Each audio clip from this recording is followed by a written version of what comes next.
जय माता दी। आप सभी को गुप्त नवरात्र के तीसरे दिन की हार्दिक शुभकामनाएं।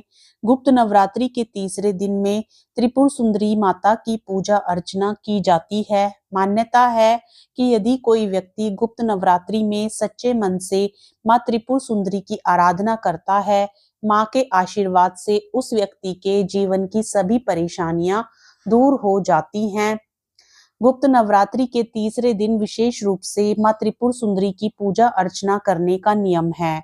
मां त्रिपुर सुंदरी को मां षोडशी, त्रिपुर सुंदरी, ललिता और राजेश्वरी भी कहा जाता है। माना जाता है कि मां त्रिपुर सुंदरी की पूजा करने से जीवन में सुख समृद्धि प्राप्त होती है।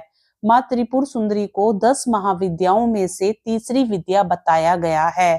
कहा जाता है कि मां त्रिपुर सुंदरी तीनों लोकों में सबसे सुंदर है।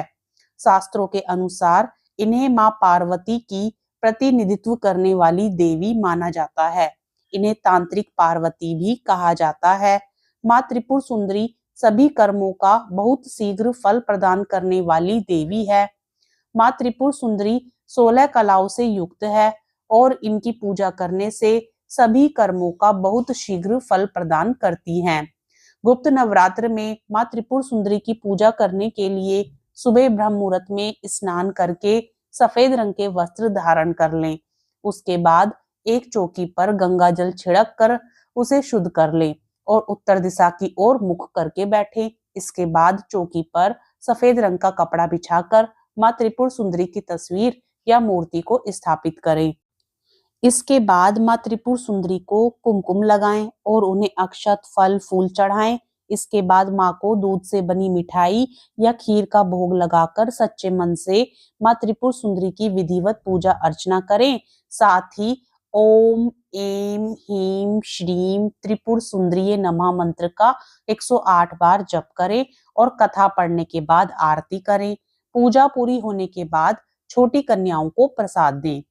मां त्रिपुर सुंदरी को यौवन और आकर्षण की देवी माना जाता है। इनका पूजन करने से व्यक्ति को आकर्षण व सौंदर्य की प्राप्ति होती है। साथ ही वैवाहिक जीवन में चल रहा कलह भी दूर होता है। मां त्रिपुर सुंदरी की पूजा करने से शुभ फलों की प्राप्ति होती है और मान सम्मान में भी वृद्धि होती है। मां त्रिपुर सुंदरी की आराधना करने वाले को मोक्ष की प्राप्ति होती है। मां षोडशी की 4 भुजाएं हैं। ये अपने हाथों में अंकुश, धनुष और बाण धारण करती हैं। श्रद्धा पूर्वक मां षोडशी की पूजा करने से मनुष्य को सुख, शांति और समृद्धि के साथ साथ मुक्ति भी मिलती है। अगर कोई मनुष्य सच्चे मन से मां षोडशी की पूजा करता है तो वह आसानी से अपने शरीर, मन और भावनाओं को नियंत्रित कर सकता है।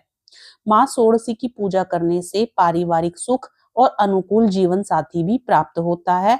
इसलिए गुप्त नवरात्रि में मुख्य रूप से मां षोडशी की पूजा करने का नियम होता है।